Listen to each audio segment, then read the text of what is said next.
जाति के कितने लोग भारत में रहते हैं ये सरकार जानकर आखिर क्या करेगी? क्यों केंद्र सरकार के द्वारा जातिगत जनगणना एक बार फिर से करवाई जा रही है? 1931 में आज़ादी से पहले करवाई गई थी जब ब्रिटिश सरकार भारत में थी। फिर ये तय किया गया कि हर 10 साल में होगा। 1941 में भी करवाया गया।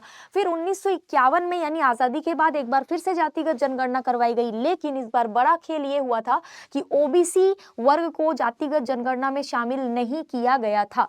अब एक बार फिर से जब भारत के अलग-अलग राज्यों में जातिगत जनगणना यानी कास्ट सेंसस करवाया जा रहा है तो केंद्र सरकार ने भी इस चीज को मंजूरी दे दी है।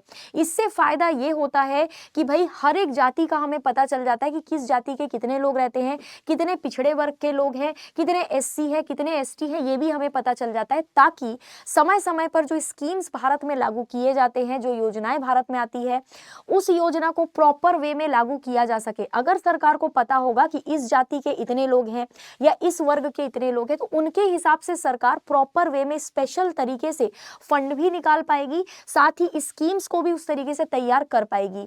आज तक ऐसा होता आया था कि हमको ठीक ठाक आंकड़ा जातिगत जनगणना का नहीं मिल रहा था, लेकिन अब केंद्र सरकार ने इसको जब मंजूरी दे ही दी है तो अब प्रॉपर वे में सर्वे भी होगा और इसका डेटा भी मिलेगा और इसका फायदा भी आपको देखने को मिलेगा। साथ ही भारत में यूनिफॉर्म सिविल कोड को भी पूरे नेशनल लेवल पर सरकार लागू करने की सोच रही है। बाकी आगे जो भी अपडेट आएगा वो डिस्कस करेंगे। आज के लिए इतना ही। Thank you so much.